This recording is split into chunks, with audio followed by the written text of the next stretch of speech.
Hello, everyone, and welcome to Griplock, Foundation Disc Golf's weekly podcast. I'm Hunter, joined as always by Trevor and Konner. We got quite the show this week. We're going to start it off with a little Patreon question of the week, a little Open at Austin recap, talk through our biggest surprise, 3 events into the year so far, Trevor's trivia, an update on the Gannon Burr case, and then wrap it up with a little power rankings update. Let's get straight into it, though, with the Patreon question of the week. This one actually came from Michael Janish. If you aren't familiar with our Patreon, we call them the Heiser Club members. You can head over to patreon.com/Foundation Disc Golf to learn more. You can actually get a 30-day free trial if you just want to test it out, see if you like what we're putting out before you have to commit to pay. And then you write a banger question on the podcast. And if you write a banger question, you might end up on the podcast. But we have a weekly Q&A show. Typically comes out on Fridays. This week came out today. You just write today. any question, you'll get on that podcast. But yeah, it's a very fun show. We answer any question that's asked. We also open mail. People send us mail sometimes. We got some discs the other day. We opened them. That was a good time. We got hats one time. Hats. I got discs. I opened my Prodigy member box. You got discs. But yeah, it's a good time. So you can head over to patreon.com/Foundation Disc Golf if you want to learn a little bit more about that. But this one comes from Michael Janish. He said, what, if anything, would need to change about the rating system for you guys to respect/value it? I don't know. I think we've gotten to this good point. I was just thinking about it today because I went and checked the ratings on the rounds from Open and Austin. I was like, oh, those are interesting, but nobody talks about them anymore. So I already feel like ratings have become meaningless. And I think a big part of it, because the tour is so united these days, because like back in the day, I feel like ratings stemmed from the top end because like the highest end pros cared about ratings. So of course that was going to trickle down to the AMs. But now that the tour is so united and it's very apparent how good each person is against one another. And also it's very apparent that the goal is not to shoot good rated rounds. The goal is to win. Right. So like, and those things go hand in hand already. So I feel like because that nobody cares about ratings at the top end, those pros, like, it doesn't really seem to matter to them because, like, why would you care? Like, all that matters is, are you cashing? Are you winning? Like, what the rating is just a side effect. And because everybody's playing the same events on the Pro Tour, it's all going to be scaled correctly between them for the most part. So I feel like we've gotten to this good point now with ratings is at the pro level because I don't care whatsoever how they work with the AM side of things. Like, you know, yeah, I guess it has some determination on what division you're going to play and whatnot, but like it's not that big of a deal on the AM side. There's not as much at stake. I think it's a fun like little thing to have. I mean, yeah, like it's fun seeing your rating go up and down and whatnot, but I think because of where we've gotten to now, where they've kind of been like outed a little bit out of the mainstream, I don't really have much to say about them anymore. Like I don't feel like I need to respect them. I don't really feel. Yeah, no, they definitely. I just like it's not like they're in my face every day to where I'm like constantly thinking about we need to fix this system because that's how it used to be on this podcast. We're like, how do we fix ratings because they're so talked about? But now that nobody's really talking about them, I don't really care if they're fixed. I think the fact that everyone's on the same tour, it changes it to like the Pro Tour standings are the ratings to a certain extent. Exactly, that's what I'm saying. Like that's the only thing that matters. Because also, if you're one of the people who thinks the rating system isn't flawed and it's perfect, then you must also agree with the statement that players have the top level of the game over the past few years has gotten worse because their ratings have gone down. And right obviously now, that's not true. But here I'll agree with Trevor on like the pros don't seem to care that much about ratings anymore. Yeah. You'll occasionally see like if someone does something crazy with ratings, you'll see a post. Like if someone were to get 1060 rated again, you would see a post. If someone were to shoot 1100 plus rated round again, like Adam Hammonds did a few weekends ago, you'll see that post. But it used to be like the first Tuesday of every month or second Tuesday, whatever the rating update is, you would see every single pro be like, ooh, 1040 club, selfie. Well, I did see AB just post that. AB, come on, man. Well, you know what? But like that's kind of trendy now because no one else does it. Yeah. So like he's being hipster. He's talking about ratings again. He's trying to bring ratings back. But on the AM side, the only problem I have currently is that ratings still have too much weight on early registration for events. That's not even just the AM side. Like Pro Tours, if there's anything left over, you have to be like 1,000 rated first to get like first dibs. Like there's still the rating is still used a bit too much, in my opinion. But if you want me to like, I think that the ratings don't need to be worried about right now because, like Trevor said, they're just not a storyline anymore like they used to be.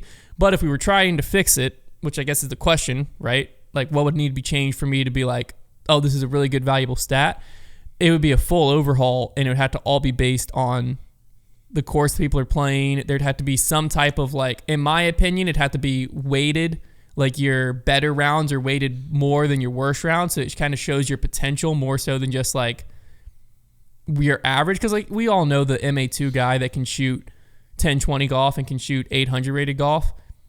And, like, the weekends he shoots 10-20, I've seen events where I've been at local C tiers and stuff where the guy in MA2 would have won open.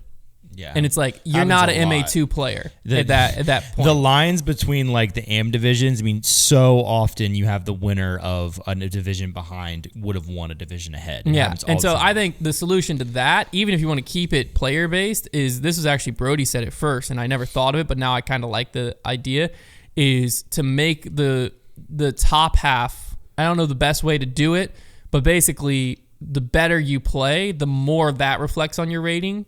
Maybe make it a 50-point standard deviation instead of 100 or something, to where your player rating more so shows your top-end potential. Yeah. So that you don't have random MA3, MA2 guys being quote-unquote sandbaggers and showing up and popping off, and they would have won MA1 or Open or whatever, and they're playing in a division that they probably shouldn't be in based on their top-end skill. So I think, for me, the overall thing would be based on the course. That's not realistic. So B, rework the actual number to be a little bit more top heavy, so that it shows more so a player's potential versus their average. Yeah. Because I think that would help with you showing up and before you walk on the course that you're not beating someone who's in your division. And I do think I think the Pro Tour is going to phase this out anyways. Like, I think that their goal is to have tour cards eventually be based on your success on the Pro Tour, and I think that their other goal will they already have that, and like the qualification tour and stuff I like that. I think their goal is going to be the qualification tour, and they want very objective winning results, not some math equation to be what decides where players get to go. But I think the rating system's in a good spot right now, which is on its way out, so I'm fine with it. We don't need to touch it. Let it die. The Open at Austin went down this past weekend. And it was a pretty electric event. We got a lot of storylines to talk through. First, getting into some results here. MPO, we had Gannon Burr taking it down. Simon Lazard finished in second. And then we had James Proctor, the proctologist, and Calvin Heimberg tied for third. On the FPO side, we had Paige Pierce catching her first win of the season. Katrina Allen finishing in second. And then Jessica Weiss and Missy Gannon finishing in third. Kristin Tattar was at this event. So storyline numero uno. And I heard this on the broadcast. I didn't believe it. I went back and checked. This was Kristin Tattar's first time not making podium at an Elite Series event ever.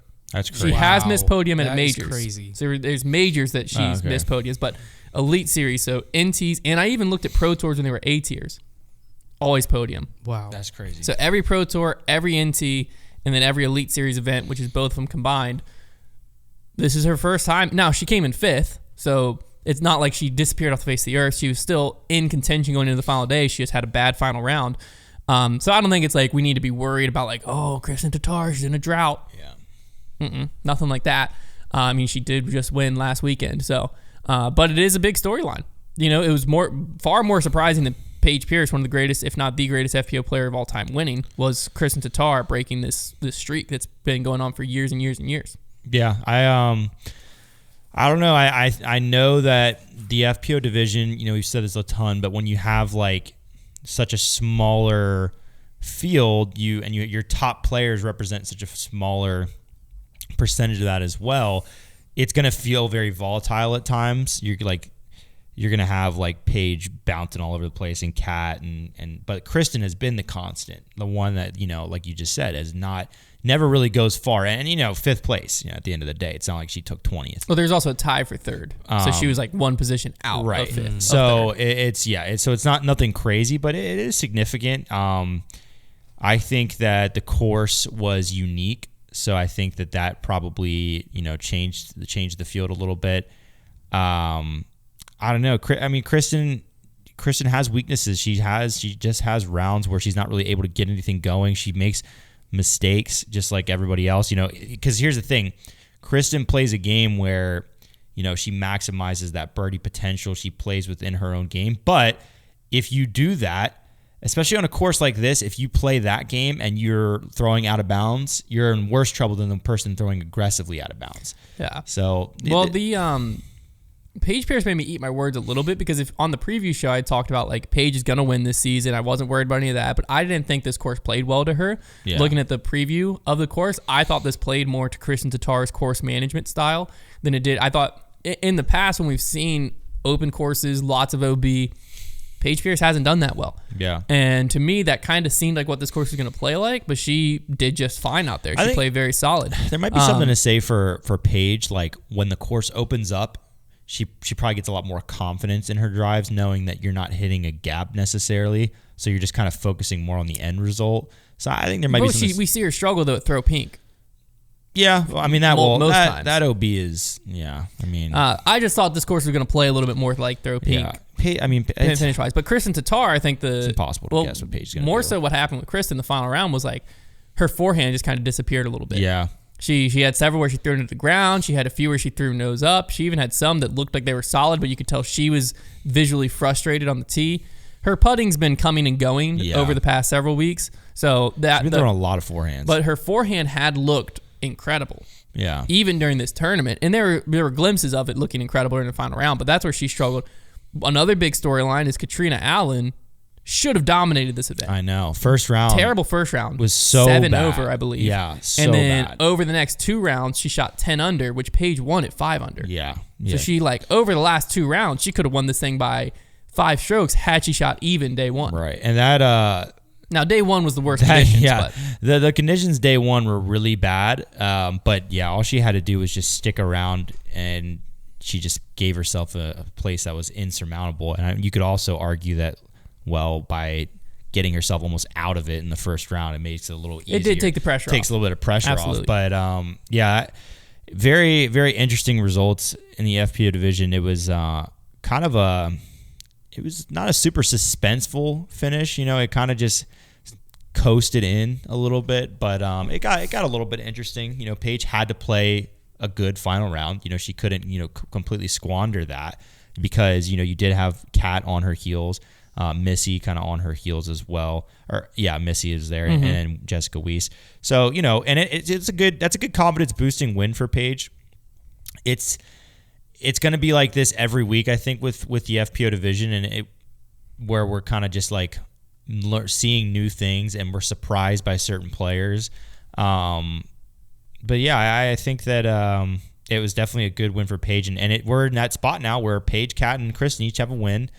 So that's certainly something to kind of follow as the big 3 as of right now got to win. I was disappointed, and Ella came out, and I believe the first round, she was kind of right in it, and she kind of fell off the pace. I thought she would challenge a little bit more. Yeah, I thought this course set up. I think I just didn't know what this course set up for, because I thought this course set up very well for Ella's game as well. There was a lot of unpredictability. Now, coming down the stretch, there was potential for drama, because I just double checked it. Katrina Allen had a putt just outside the circle on 18 for birdie. Right. But had she hit that, Paige went OB on her drive. Yeah, she could have made bogey.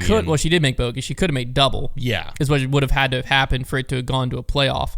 But that was as Paige threw OB on the drive, they then cut to Katrina Allen's putt, and it was if she makes this, Paige can't double bogey. Because the 18th green, there is so much OB up tight and stuff that a double bogey was not... It wasn't like you were hoping for something crazy if you were a Cat fan. Yeah. You were asking for a very normal... But Katrina Allen didn't make the putt, so Paige was fine. So she won by 2. But yeah, like you said, 3 events in, and Kristin, Kat, Paige all have a win already this year. Yeah. So 3 events, the 3 people you expect to win have already got wins. We've seen no clue who's going to win the next one. Yeah, we've seen, but sometimes it's just getting that monkey off your back. Yeah. It helps make it flow. So this has also ended the longest winless stretch for Paige Pierce. It had been European Open. It was totally what we talked about. I think we talked about it either on the preview show or Grip Block last week, where we were talking about Paige and how this is kind of the same narrative every year, where it's she's going to win eventually. And we know that Paige is a player who's capable of rattling off 3 40th places and then winning the week after. And we were saying until she goes a whole season and doesn't win, or at least a really long time, we're never going to like forget that idea that like, well, she's just going to win at any given moment. And she did it very early in this season. So that pretty much cements that like Paige is there and like she's going to win a few times this year, most likely. So I think probably more of the same from Paige this year. Now on MPO, I think the first storyline to look into was Ricky's return to the Pro Tour, and it did not go well. He DNF'd with his wrist swelling back up. I actually just pulled up his tweet. I'll pull it up again. Risty Wysocki. He said, Ricky tweeted, "Well, I came back too early. Wrist was not ready for competition. It got steady, more swollen throughout the round. I won't be coming back until I'm 100% ready, and once I do, I'll be more ready than ever." Double strong emoji. Oh man, it's a bummer, dude. This to me sounds like we're gonna miss another couple weeks of Rick, and well, what's tough is like, there's just no idea if it's gonna get better. It's a Lyme flare up. I don't think it's ever been confirmed, but I think that's kind of what he's hinted at multiple times, and it started before the Las Vegas or the All-Star event. During the All-Star event, that was a month ago. Yeah, almost more than that was more than a month There's ago. no timetable on something like this. It's not like you can be like, well, yeah, he went back too early, so now just rest it this long, he'll be fine. We don't really know, and like, is it going to happen? Like, if you're Rick, it's like, okay, I'll come back in 2 weeks, and then does it happen again? Like, it's really scary, and I'm really bummed for him because like this is the same thing with Eagle, where like we saw Eagle go through something like this last year, like a bad injury with some like uncertainty around it. And now Eagle comes back this year and has been effective, but is missing his forehand. And right, so like we're getting a shell of Rick or of Eagle. And like, are we going to have this happen with Rick now to where like Rick is hindered? Like we don't want to have two of our top pros like not get to be at their full potential. Like that's a bummer just as a disc golf fan. Well, Eagle, I mean, correct me if I'm wrong, Eagle will never be back at its full. I don't know the answer. I haven't seen any hints towards like his forehand is coming back anytime soon. I have no idea what's going on. I believe that injury is just like, I can throw backhand, I can throw lefty, and I can throw touchy forehand up shots, and that's my game. It probably depends on what he wants to do, but yeah, because he might need surgery if he wanted to try and I don't know. There's a lot of gray area surrounding that, but it's just like this stinks. Like we went last season not having one of the best players in the field. Like I don't want to go through the season without Rick because you're just missing such a key part of disc golf, and like it doesn't, I'm going to say it takes away from people's wins, but it is a bummer when you go through the whole year thinking like, but what if, man, imagine if Rick had been in the field, last year's like, imagine if Eagle had been in the field, like how many wins could he have taken? Like it is a bummer, and there's only certain players who are like that good that have earned that kind of respect, and Rick is like the top of that list of like, if Rick's not in the field at his 100%, that's a whole different, that's one less guy you got to beat every single week. Yeah. And it really stinks. I really hope that he can get it on track because, when the majors start coming around, because like, guess what? Champions Cup. We're only a few weeks away. It's sneaking up on us, and like not having Rick at the first major would really stink. Yeah. And if I were him, I would probably shut it down until Champions Cup. That's probably what I would do. Yeah. He hasn't said when, like a timeline at all. Again, I think it's because there's no way to know a timeline. Yeah. It's definitely an interesting one. It's definitely something we'll keep our eyes on. We also still haven't seen Valerie Mandujano on FPO make her return yet. Also, Paul sliced his finger open, apparently. See that? I did not see that. And he posted that I think he was supposed to play at Tallahassee. Is that next? I think he posted that he was saying he was going to play next weekend, but he's now not because he said, quote, that he sliced his, not exact quote, but he sliced his middle finger open and super glue can only do so much. So I guess Texas State's is next weekend. He said something.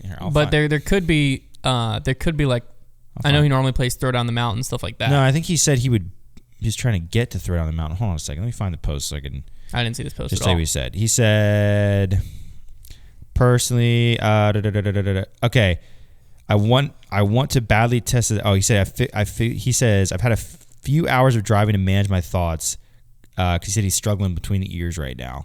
He said, I feel like I've figured out the missing piece. I want to badly test this out this week in Tallahassee, but unfortunately I had my middle finger split earlier this week, and super glue can only hold on for so long. 1 week off, and I'll be back for Throw Down the Mountain in Brooksville, Florida. So I guess he was going to play in Tallahassee. He must have been playing something random in Tallahassee. And then there's a picture of his finger. He looks like he split it up pretty good. So, yeah, that's what's going on with Paul. I mean, obviously not a serious injury, but yeah, the field's crippled out there. We did have Gannon Burr take down his first win of the year. Heck yeah. Feels like first Gannon. of many. Yeah. Dude's good. There's a lot of players in contention all weekend long, including one unsurprising star, Mr. Cole Redalin himself. Yeah, popped off. How'd that finish? He finished in the top 20. I mean, 14th. He's a Best player in the solid world. player. He went, podium top 20? At some point, I mean, The bet's alive. the bet is still alive. It's just not surprising. I mean, how surprised at this point now, next week, if Well, Cole wins the next one, how surprised are you going to be? So let's say if last week, if I was doing a scale of 1 to 100, if last week you said how surprised would you be, it would have been like 94. Okay. Because I would have been that's why I made the bet. Now, it'd probably be like 78. It's gone down quite a bit, but I didn't make the bet this week. I made the bet last week. So if he comes in another top 10, where's that? If he rattles off another one, probably in like 40s. Wow. Because that's the thing. That was the whole basis of like. At what point do you just start trying to save up Chick-fil-A points to spend on already? No, last week, when you said it, I wanted more precedent. That's why I said I would be surprised. I stand by that. But yeah, obviously, as a player continues to play well, I would get less and less surprised if they win because I'm seeing it every single week. But I mean, hey, and here's the thing: we're gonna move away from Texas eventually. We've seen players be flash in the pans at certain areas. I watched Cole's game. He's good. Doesn't seem like a flash in the pan. Texas He is player. very good. His He's game very good. seems very in control. Would you mind explaining to me what that means? Flash in the Which pan one? is like Flashing the a flash in the pan. Flash in. Oh, okay. I thought you were saying he's a flashing the pan kind of player. I was like, what style of disc golf throw is that? No, You said flash in the pan pan. flasher? I understand. no, he seems like he has it all together. He's a smooth player. I've watched clips of him before, but this is the first time where I'm Cole Redalin's #1 fan right now, and so I was watching everything he was doing on coverage, and I was like, he's kind of just got it all. He has a way great more game. distance than I thought he did. Yeah. Looks. The Good polo looking guy. game, He's a good looking guy. He's got it He all. looks like an athlete out there. He's got it all. Yeah. That's big. He looks like a winner. He looks does. like someone's That's going to good. win on the Pro Tour. That's this very year. important. He's a solid player, and I do think he's very talented. I actually really loved the leaderboard this week, and not only because there were so many players in it, but you had such a great scramble of the best players in the world were sprinkled in, right? Paul, Simon, Calvin, Eagle, Gannon. I mean, just all sprinkled in there. Yeah. Incredible. And then you had Vino Makala. You had Cole Redalin. James Proctor. Proctor was in there. Proctologist. Mason Marchbanks was hanging around. Mason Ford snuck in there. Mason Ford. There were players. I feel like I'm going to be missing people. Austin Turner popped off final round. But you had such Ezra a great, Aderhold. Yeah, you had a great mix of superstars and then players who had kind of just sprung up, and I thought that made things really interesting. And I typically when I see a leaderboard that I do typically think to myself well, one of those superstars is going to have a day. It's always if you have that many of them, and it happened. Gannon was that guy, but yeah, it was. Well, I'm gonna skip a few points to get to this because I think it talks about what we were just talking through. How much of what you just explained, where there wasn't a ton of separation up top, but there's a lot of guys in contention, a lot of the cream of the crop rose to the top. Yeah. So, but then you also had some, randos throw it in. We'll call it that. Not really randos, but you know what I'm saying. How much of that was the course design, and what did you overall think of the course design? So, the course, I am trying to develop an opinion on the course. I, had the opportunity to watch it this weekend, and I will say this to start with. What I predicted, as far as I said from the beginning, I said that this course, regardless of how it looks or how the players think about it, I bet it's going to have an effective result on the field as far as creating interesting disc golf. And it did, right? We got really good leaderboard, nice, close finish, not a ton of separate. It was good. Now, does that mean a course is good? No. And also, somebody argued on Twitter, they were like, this year, these days, the Pro Tour could go to play in a Costco and it would be a wild finish with a ton. And he's right to some extent. These days, the field is so deep that it doesn't necessarily matter what course you're at. Last year we saw one anomaly where Paul and Eagle at European Open just went ballistic, but the field wasn't that deep there, if you remember. Yeah. I do kind of agree that the Pro Tour field at this point is so strong on the MPO division that they can pretty much go anywhere, and the leaderboard is going to be very crowded at the top. the best players are the best players for a reason. So I do agree with that. So I'm not going to say that. I'm not just going to say that, the course is responsible for that. You do have what I did like about the course, when the wind was up, it created golf where over par scores were very common. It was very tough. Even when the conditions were good, there were a lot of demanding shots. There was a lot of swing potential. I thought the course was very unique. I thought it asked for a lot of shots that I typically don't see. Some weird lines, skipping into gaps, having to throw spike hyzers, some just like long par 3 carries that were interesting shapes, interesting green shapes. I couldn't decide, like watching it in coverage. It actually was pretty easy to watch, mostly because Catch Cam did a really good job. And I think that was like something we talked about, was like, this might be a little hard to watch, except Catch Cam is going to make it a lot easier. And it did. I still think the OB could have been better defined in a lot of areas. I still think there were some holes that they had really effective results in the field, but were they actually good holes? Because that's like the ultimate question of this course, is like, at what point is a hole not a good hole? Because I feel like pretty much every hole provided a chance for birdie and for bogey. I think a lot of holes asked for creative lines, but doable lines. Like the par 3 that everybody had to throw like the spike hyzer like out of the woods. Yeah. That is a creative but doable line. And like, I feel like we should ask our pros to throw lines like that sometimes. It averaged under par. Right. So, but that is the grand question, is like, when does a hole become not a good hole? And I feel like the answer is if it's not fair, number one, right? So if you have trees in the middle of fairways for no reason, and obviously that didn't seem like something that was really happening. And then number 2, does it ask for a line that a disc just cannot achieve?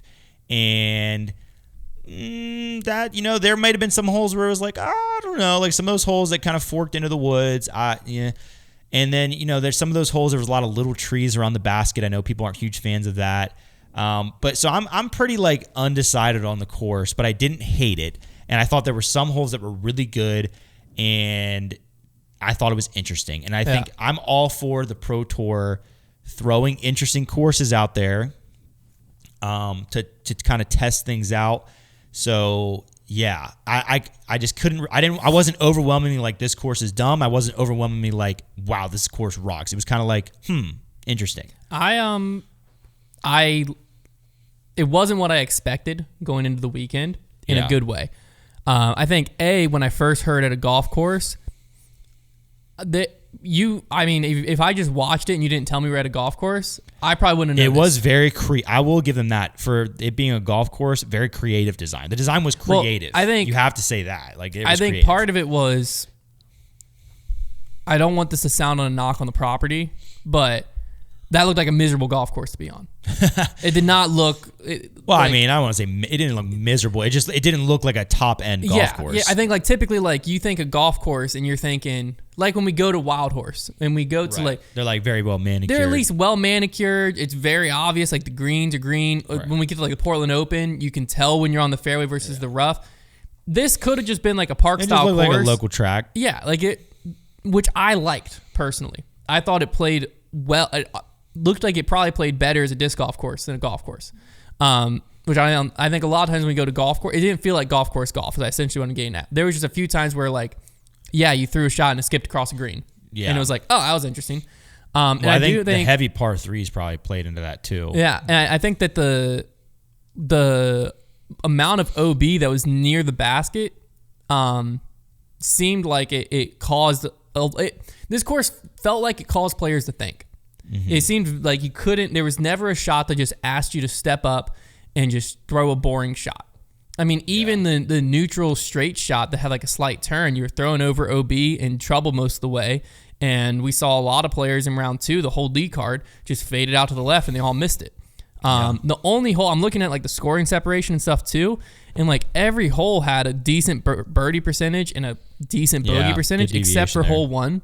Hole 1 basically 4% birdied and then like 17% bogeyed, and then of the very small hit. So hole 1 wasn't that great, but like 18, was a demanding tee shot that you could go OB on, a demanding up shot that you could go OB on. Yeah. Sometimes 2 demanding up shots you could go OB on. So like, had it come down to 2 players going into 18, there was a chance for separation. 17, I think this course got an unfair rep because I think that I the think so too. players with big voices, Paul McBeth and the Jomez practice round guys, they vocally did not like the course. During the practice round, and then during Paul's interview after round 1, I believe it was, came out vocally against this course. And I think as a fan at home, like obviously I didn't get to play it, so like my opinion doesn't matter at all. But as a fan at home, like I enjoyed it as much as I'm going to enjoy most of the other courses we're going to see this year. I think as a disc golfer, we're susceptible because I think if you and I, like imagine we have a local tournament, we go to a course, and the shot that's demanded is like a sawed off, really hard forehand. Because you remember that hole at the Open Austin where they're throwing that forehand that has to go immediately right, like immediately. We get to that hole, and because it is not a typical line, we immediately go, well, this hole's kind of dumb. And then you got the next hole, and you got to throw kind of a high spike hyzer. And it looks so weird, and you're like, well, when you're playing that in a practice round, your first 3 shots don't land anywhere near the basket, you immediately kind of start writing it off to yourself when really there is a shot. It works. You just have to kind of think about it a little more. So I think I can understand that frustration that pros were getting when they first get there, and they're like, these lines are all so weird. But do we need to demand difficult and weird lines out of pros sometimes at the highest level? Yeah, I think so, and they're very doable. Like that was my thing. Is like they're very accomplishable shots. I mean, all these holes were getting birdied. One of the holes Paul complained about was 17, and the way what he said when he complained about was something along the lines of like he had one of the farthest drives on the hole all weekend, and he was left with nothing, or something along that line. But I saw multiple players birdie it, and it seemed like it was just like a strategic placement shot. And then, you had a tight tunnel to hit. I didn't mind that. Yeah. Now, it's so hard, though, to be a fan, because the only thing is, as a fan's perspective that I sometimes didn't like is there were times where a disc would land, and I wasn't sure if it was OB or not. Right. But that happens on most courses we play now. Pretty much all of them, yeah. So I can't really hold that against this course. So, like, because it asked players to throw shots that I don't normally see players throw, but if they threw that shot, it rewarded them. I will say this, though, I liked that. The amount of noise that was made surrounding the course, unless people's tune changed, it won't. I don't think it'll come back. Not in this iteration. We might use the same property. Yeah. But no, I agree. No big changes. I think there was too much of a stink that was made. Too many powerful players didn't like it. Yeah. When you have the Jomez practice round, and they weren't doing anything they shouldn't do. They were just talking through the round. They have every and they right were saying to. of how they didn't really like this hole. This hole was playing. They had a very funny moment where Yuli asked Eagle how you feel about this course. He was like, it's fun. And then he was like, F you. Very funny moment. Like there was a lot of like, just, it's a practice round and they're talking. They didn't do anything wrong. Paul didn't do a single thing wrong. They're allowed to voice their opinions. But the thing is like, you can sometimes see like who's voicing the opinion, and when it's Sexton, Germ, Yuli, and Paul McBeth are the ones that like publicly said something against it. Like that's kind of the big 4. That's powerful. Yeah, that's a very powerful opinion. That's out there. Most definitely. And it's an opinion of people who like Paul proved he can play this course. You know what I mean? Now, and Germ and them. That is a big thing too. Is like, Paul may not have loved the course, but he did go out there and played pretty darn well at that course. So because it's one thing if like. If you're talking trash and you play super bad, like that's a different. If you have James Conrad, no offense, James, finished in 59th place, and after the tournament, you have him come out and say, this course sucks, this course is trash, and everyone's going to scroll down and be like, well, duh, you came in 59th place. Of course he didn't like it. It was after round 1, and Paul was on lead card final day. Yeah. So, like, everyone's opinions were very valid. But obviously that rolled into social media. Some people, like, started being vocal about, like, they didn't like the course now. Not players, like just fans at home. And I just didn't feel it. I wouldn't say that it was my favorite course. I'm going to forget this course. It is. It was a very forgettable course for me. I don't know if it's forgettable. There's going to be a few holes I remember. There's definitely some holes that were unique enough that like, it's, I think anytime you're at a golf course, it's going to be a little tougher to latch onto holes. But I don't, it was not a course that I'm like, oh my gosh, they need to go back there. No, the course did its job. And I do, what I will say to Paul in the practice round guys' point is I do feel like you could have a better course out there. Yeah, on the property. That's the ultimate thing is like, and there's only so many Pro Tour events these days. Like these courses should represent the best of the best, right? Like they should be the highest standard of a disc golf course. And I'm not sure that that's what we're getting there. I mean, I'm sure there's probably a lot of events where it's like, is that really what we're getting? And then there's some where you're like, yeah, this is really as good as disc golf courses do get. So, yeah. Now, speaking of asking for interesting shots, we had Eagle McMahon round 2 on a par 5. I believe it was after his second shot. He is approaching the green, throws a grenade. As you know, Eagles grenades, very high, very powerful, straight down on a cameraman's head. Yeah. This guy ended up having to go to the hospital, get staples because it split his head wide open. Crazy. They had to call an ambulance out to the course. They actually had to suspend play for the chase card and the lead card. And they had a whole 2-minute warning and got them back going. One of the most wild events I've seen take place on this golf course. Literally crazy. And I do think that, okay, this happened now. First thing, he seems to be doing okay. As okay as you can be, considering he's going to be all right. Eagle dropped a grenade on him. But he, staples in the head. It looks, if you can find the picture on Twitter. Very painful. If you're queasy, don't look at it. I got a little queasy looking at it. But he's going to be okay. So first thing, that's very important. And they would obviously quickly explain that on the broadcast too. But B, I think it does now raise a question of cameraman safety. Mm-hmm. We've talked about because this was the tough part with this one is that was the only spot he could stand as catch cam. Yeah. It wasn't we've talked about camera safety on the debate night and other things of trying to get out of way of interference, but also just so you don't get hit with a disc. And my opinion on it at that point was they should be as far away and as out of play as they can be. Yeah. Well, in this case, he was. Yeah. To film that shot, there was nowhere else he could stand. He was outside the circle, maybe circle's edge-ish deep, but any farther back, he's in thick woods. Mm-hmm. So he's where he needed to be. So then it just brings up a different question of is this just a freak accident? Which, yes, it was a freak accident, but is this something that needs to be addressed or something that the Pro Tour needs to be concerned about going forward? And if the answer is yes, which I feel like it is, then what do you do? How do you address this? I think the Pro Tours will be addressing this. I think that this is something that, is going to be at their forefront of their mind. I think there's a couple of solutions. Number one, here's the thing. Pros are out there throwing discs very hard, and cameramen are in harm's way all the time. A lot of times it's after the disc has already landed. Sometimes you have scenarios like this where that guy, it's a blind situation. He has no chance to get out of the way. I'm not opposed to some kind of protective equipment, like just a hard hat. I'm not it sounds silly, but I bet he wishes he would have had it, in those situations. But another thing that could have been done is just communication. You're going to see Eagle McMahon lining up that shot. You're going to watch him looking to the skies and holding his disc upside down or whatever.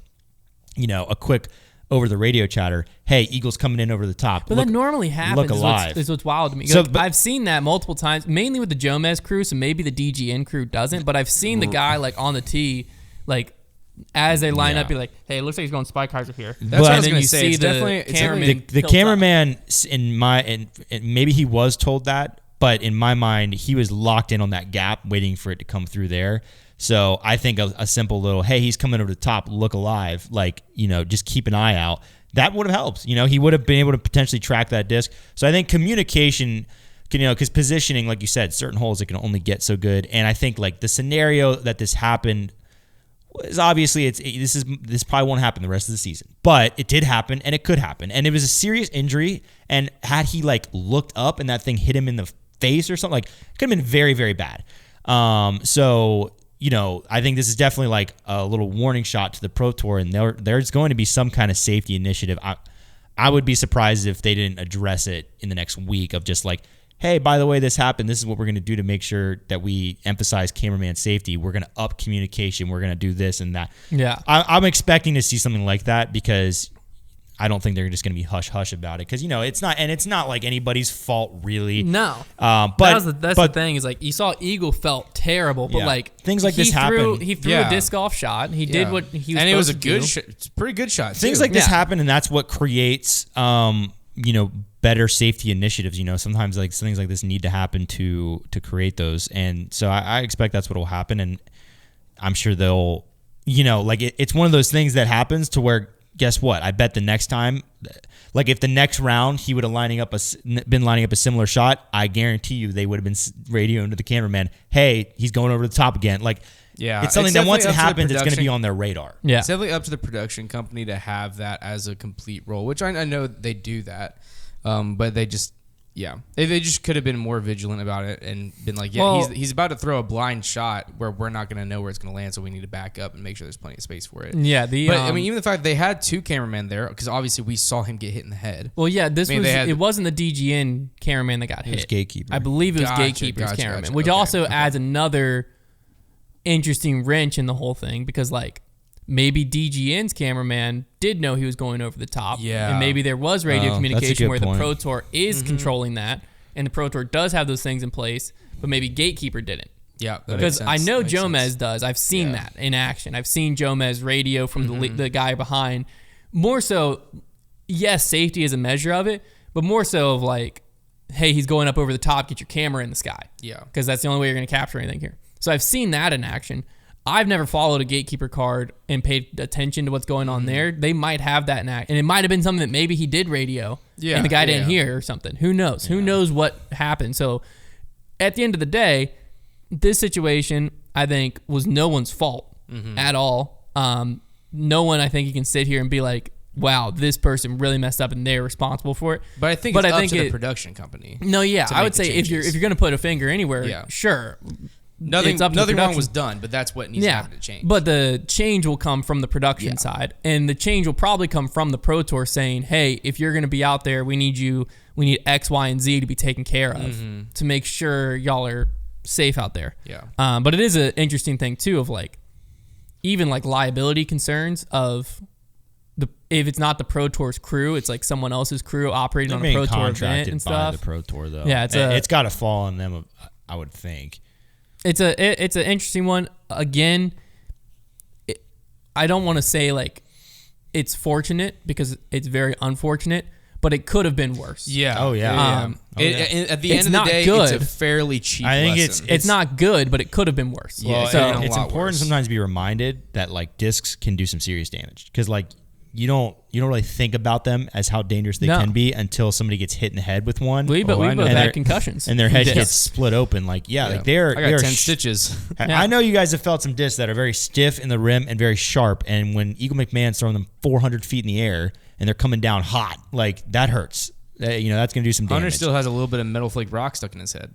He does. No, I did not. But I did have a concussion. My third concussion was via a disc, grip lock straight to the temple. Luckily I've never been hit by much worse than, like I've been hit. I've caught some putts to the face. That's no fun. But I don't know if I've really been hit by anything full power. Well, that's the thing that's wild too. Is like you've been hit with a putt. Most people listening have been hit with a putt. That kind of hurts. It kind of stinks. So like you can imagine, because I mean we've even seen like Sexton's forehand hit someone, a spectator, before. Oh my gosh, no, it was Oakley. We've seen Ricky's forehand hit the spotter that one time. I think it was at Waco. Oakley drilled a dude in the chest with his forehand. It was walking down the path. Yeah, that's what I'm saying. Blew like, him up. There's people that like, it happens, and at some point too, it's like we've done everything to prevent it. It can still happen. Yeah. Like we're still playing a sport. Like golf protects the crap out of people. People still get hit with golf balls. My local course, some girl got hit walking down like a trail by a disc. Broke her nose. Yeah.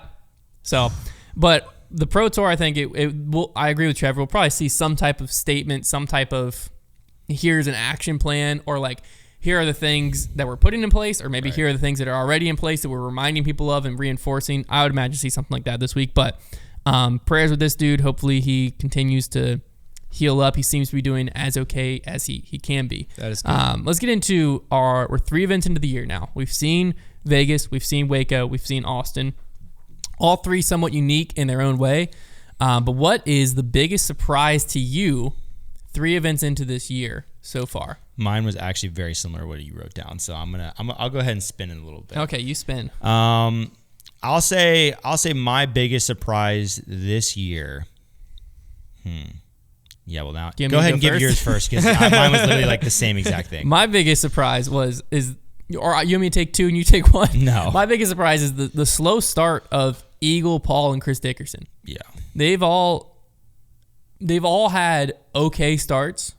Well, they've had good starts for an average player, but these guys are, in my opinion, could be considered in like the elite 5 coming into the year.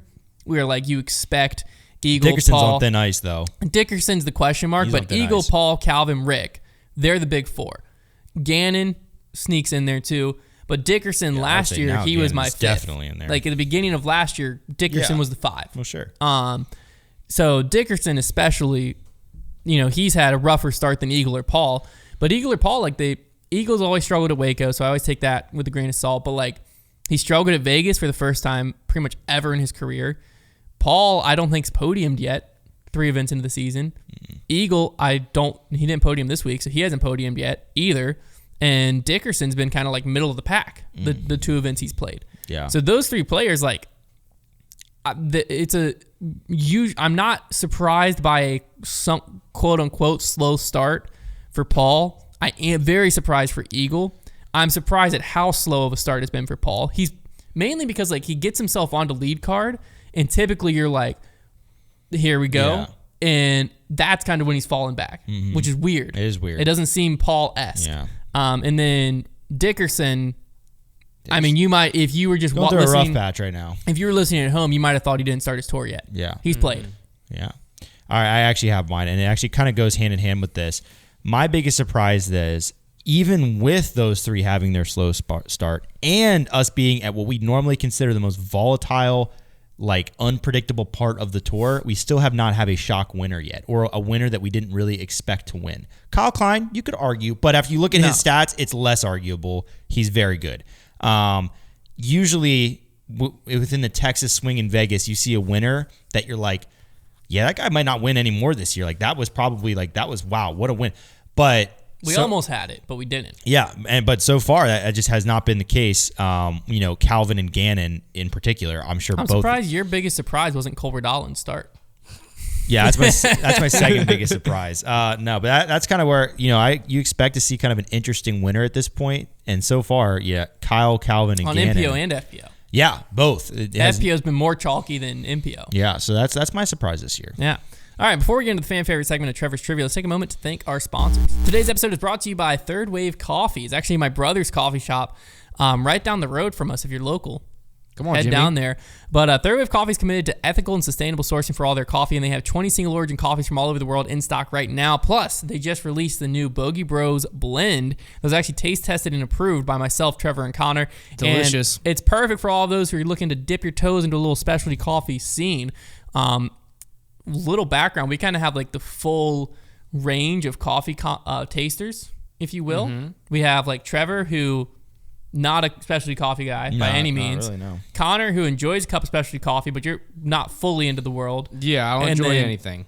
Yeah, and then me, who where I'll enjoy anything, I definitely lean heavily it. into specialty coffee. And you actually have knowledge about it. And so what we did when we were taste testing this, we taste tested multiple different ones, and we picked the one that all 3 of us were like, yeah, I would drink this every day.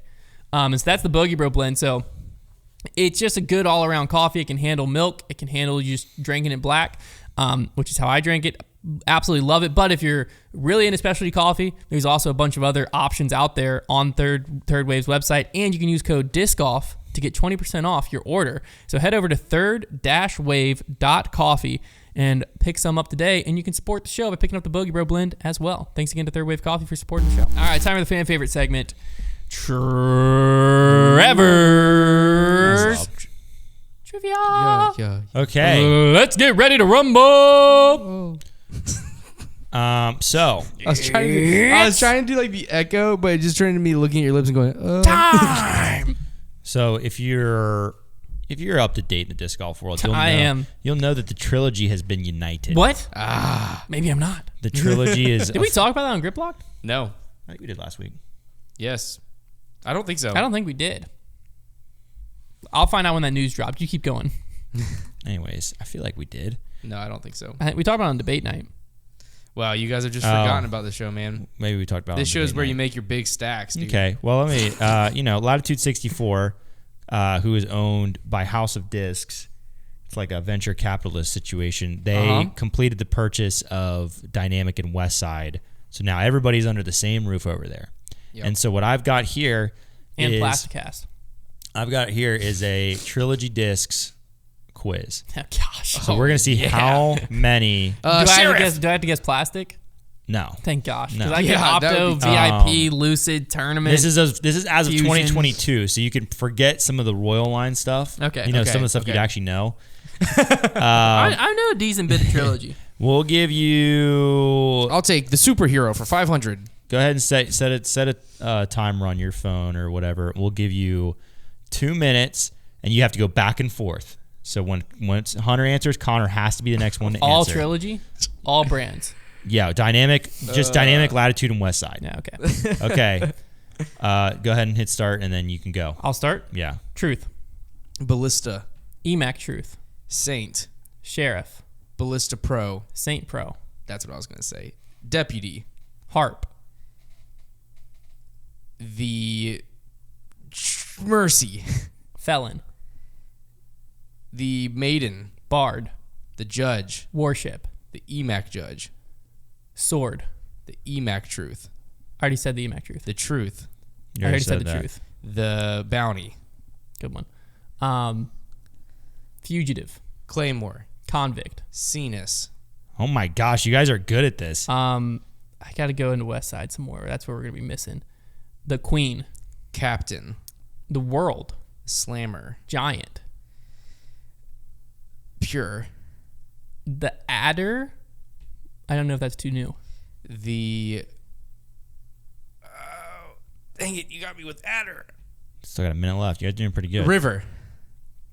River Pro. It doesn't exist. Doesn't exist. They should make that. Evader. Nice. The Escape. Explorer. Nice. The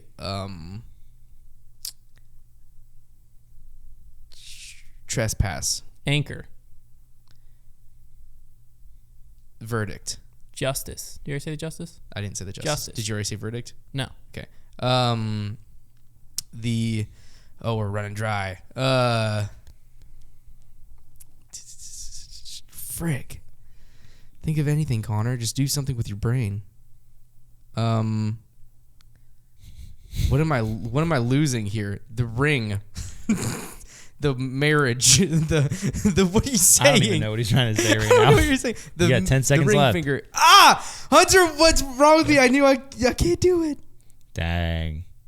Really dried up there. Yeah, I'm sorry, man. I'm Diamond really is what I was sorry. trying to Diamond, dang it. So I think Diamond, Ruby. Oh yeah, Sapphire. the Sapphire, Pearl. I probably missed like 2 or 3. We were doing really good there for a just second. due to I'm my sorry. typing speed, but that would put you around 36 out of 145.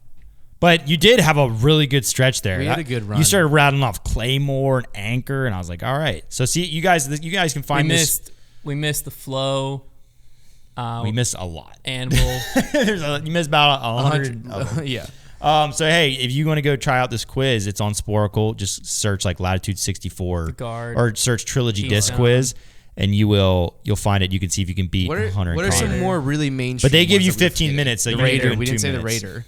we didn't say the Raider. You didn't do We Raider say the or Enforcer. Enforcer, yeah. You did. You got quite a bit of the Dynamic lineup though. I feel like we got most of the the mainstream trilogy You did a stuff. pretty good job. Yeah, you did a pretty good job. Culprit, Once we got to the end there, missed Swan 2, Catapult. Yeah. Westside Disc. No idea Yeah, what so that nobody is. really throws that anymore.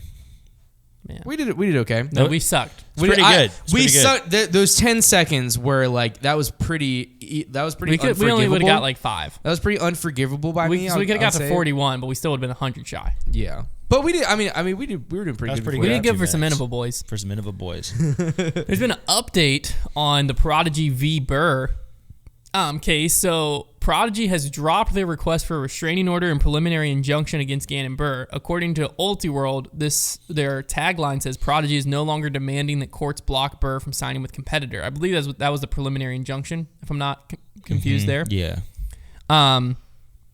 So Prodigy's withdrawn its request for that in Georgia's district court. Originally, the original Ultiworld article that came out said that Prodigy dropped the case altogether. That's not true. Yeah, because that would have been much more wild news right there. Yeah, original story said Prodigy dropped its lawsuit. That was incorrect. They've withdrawn their request for the restraining order and preliminary injunction to prevent Burr from signing a new endorsement deal with a competitor, but the primary complaint for now is still pending. So there hasn't been any news from Prodigy or Gannon's camp. There's supposed to have been a hearing, and I don't.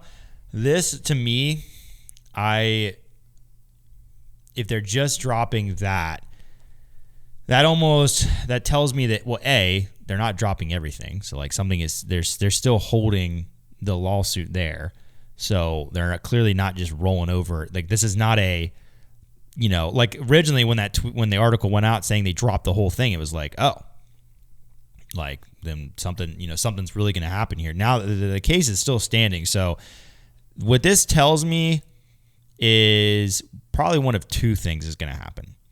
Number one, they dropped it because they've gotten to an understanding with Gannon that, well, I think either way they've gotten to an understanding with Gannon. You want me to read what's in the filing?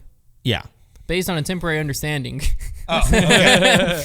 Based on a temporary understanding between plaintiff, Prodigy Disc Inc., and defendant, GB, a minor by and through Michelle Neesham, which is his legal guardian, his mom, to maintain the status quo between them, plaintiff hereby withdraws without prejudice its motion for temporary restraining order, preliminary injunction, and a hearing.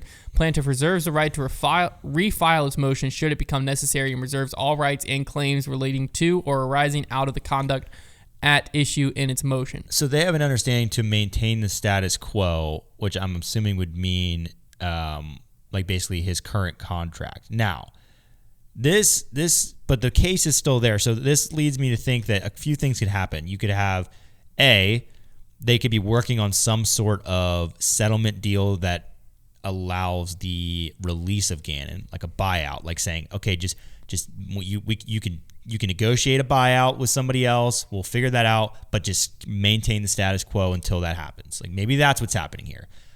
It could also be a scenario where they're like, you guys do what you want, but we're still going to pursue this suit. Like, you go sign with whoever you want or whatever.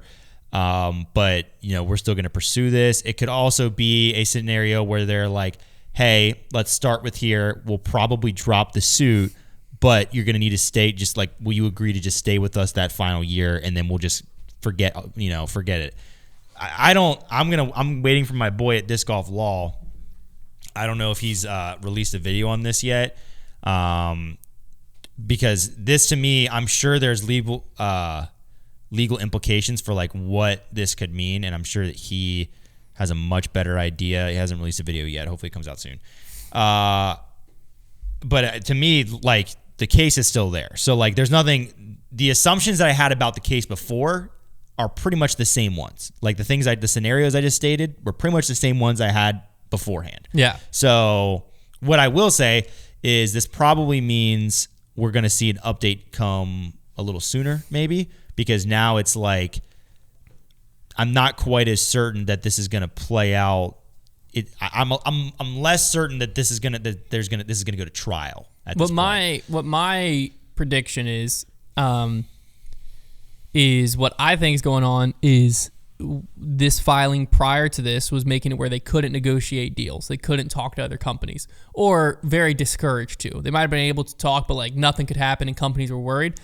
I think that what is going on is they now have behind closed doors some type of buyout agreement or understanding of like, if you get like, hey, this is the settlement that we want, a company can pay that for you. So in a roundabout way, we've created a buyout and we're getting rid of this so you can go find that. Yeah. So if you go to, we'll just say Discmania, since that was the one that Gannon was rumored to going to prior to the season. If you go to Discmania and they pay us X amount of dollars, then that'll be the settlement. Mm-hmm. The settlement is Gannon Burr owes Prodigy X amount. Discmania pays that amount. He is now free of his contract. And I mean, that would be my prediction of what we'll see is that in the next month or two, we see some type of, in a roundabout way, buyout happen, whether that be behind closed doors or in the public's eyes, and Gannon is then a free man from his contract that he is still legally bound to right now. He's free from that, allegedly legally bound to, is the way to put that, I guess. Allegedly. And so he'd be freed from that with a settlement and then signed with whatever company. And you could kind of assume that behind closed doors, some type of buyout thing went down. That's what I'm imagining happens. And I'm imagining that's why this has gone down is like, okay, let's get rid of the need of the hearing. Let's get rid of this initial thing because now we're on an understanding that some type of settlement's going to happen this year. And y'all can go find out this is the number we want. If y'all can go find that, great. If not, then you're staying under contract till the end of the year. Yeah. And like that's what I would imagine, but that's all just speculation from me. Well, so who knows what's actually going on. Like Prodigy, you have to think that Prodigy would not. They just don't want to be where they're at right now because I mean, literally, they're posting congratulations, Gannon Burrow, on your win, and the comment section is a war zone. Like, I mean, they're getting crushed. So like, they don't want to be where they're at right now. Gannon doesn't want to be where it's just like it's an unhappy situation for everybody. So resolution, I would imagine has to come soon, and hopefully this is just like a step in that direction. You know, we don't really know. Maybe it's a step in the other direction. I don't even know. Yeah, who's the way but you know, yeah, it's not a good because he's out there winning with Prodigy Plastic, but is that really helping Prodigy? Not really, because anybody who's in the know knows the situation is like it's just weird. It's really weird. Yeah, no, it's definitely an interesting one, but we'll keep you updated as more stuff comes out. It does seem like more stuff will come out now, so it'll be very interesting to keep up with that. Let's wrap up the show with a little power ranking update now that we have another event under our belt. We're going to start with the MPO side. The number 1 seed, I think, stays Calvin Heimberg. Yeah, I think so. He had a solid performance out there. No reason to bump him. With the win, I think that Gannon Burr jumps up and takes Ricky Wysocki's spot. Gannon jumps from 4th to 2nd, in my opinion. Paul Macbeth, I think, holds on to his 3rd place spot. He's still, like I said, not having a fantastic start to a season, but he's not doing anything bad. He's in contention He's just in contention every week and just not pulling it out. Yeah. Kyle Klein, I think, moves up a spot with the removal of Ricky Wysocki from the... Really, we're going to put Ricky just kind of like... He's kind of on the IR right now. He's just out there. He's on reserve. When he's back, we'll put him back in. Yeah. But for right now, he's not even in a go spot. He's just out of the top 10. Yeah, we're going to bump him right now. But he has an easy road back in. So with the removal of Ricky, we have Kyle Klein moving up a spot to 4th. Simon Lizotte, after his performance this weekend, I have him jumping from 9th to 5th. Yeah, I'm okay with that. Is that aggressive? Maybe not, because the people in between, Eagle McMahon, I have basically staying in the same spot, but sliding up one with the removal of Rick. Matty O struggled a lot, so I have him dropping from 6th to 8th. Yeah. I like Kevin Jones, I have basically moving up one, but basically staying in the same spot now in 7th. Adam Hammonds, I have in 9th, and a new addition to the top 10, not surprising here, Cole Redallen. Yeah, 10's about where he'll live this year, I think. Well, it depends. I mean, it depends on how much value you put on a win. Yeah, I mean, I'm not sure. I'm not surprised by Cole Redallen 10. Not surprised by that. Not surprised by it. So would you say that you'd be surprised if a top 10 player won a tournament? In our power rankings? No, just yeah, like a I top would. 10 player won a because tournament. Matty O, I would be surprised if Matty O won. Would you be more surprised if Matty O won or Cole Redallen? Oh, Cole Redallen. Okay. Because Matty O's been hanging around for long enough. I think I'd be more surprised if Matty O won. If I'm being fully honest. You know, I don't just know. because Cole Redallen hasn't proven he can't win yet. Right. Matty O's proven he can sit in the top 10 forever and That's not what win. I'm saying. Matty O has proven he can just finish in 5th and 6th and 5th and 6th and then 40-something and open it Austin out of nowhere. One more of those finishes and I'm willing to put Matty O out of the top 10. Ice, Matty O. So the top 10 as it sits currently, Calvin 1, Gannon 2, Paul 3, Kyle Klein 4, Simon Lizotte 5, Eagle 6, KJ 7, Matty O 8, Adam Ham is 9, Cole Redallen 10. That is our Grip Lock top 10. The FPO side didn't shake up too much because, again, Kristin Tattar won last weekend, came in 5th this weekend. Right. Can't penalize her. Can't really penalize her that much. So I have Kristin still number 1. I have Katrina Allen number 2. Paige Pierce, I think, jumps from 5th to 3rd with her win. Because, again, Kristin, Kat, Paige, they've all had wins this year. Yeah. And if you look at their other finishes, I think that they belong in 1st, 2nd, 3rd. Kristin 1st, Kat 2nd, Paige 3rd. Those three, I think, are going to be just kind of bouncing back and forth between each other all year. Yeah. Ella Hansen had another solid performance. I thought she would have had a better performance at Open at Austin, but she had a solid performance, so I think she stays in 4th. And Valerie Mandahano, we're still yet to see, but there is a little bit more of a timeline with her than with Rick. And once she comes back, there's less of a worry of like... I think this is her last week sitting in 5th, though. if she doesn't show up. If she doesn't play Music City in 2 weeks, at that point, it's like, all right, out of there. But for right now, based on previous precedent, if you're wondering like, oh, she shouldn't be there, you guys need to put someone else there, then I would put Missy Gannon there. If you're like, who would be the fifth? Missy Gannon would definitely be. I would say Missy Gannon is the fifth if you want a fifth there. So there's the top 5 for FPO, and that wraps up this show. So no Pro Tour, so no preview show event this week, but we'll be back next week. There is a Silver Series. We'll talk about that a little bit. And just keep you up to date on everything going on in the disc golf world. So we'll talk to you again next week.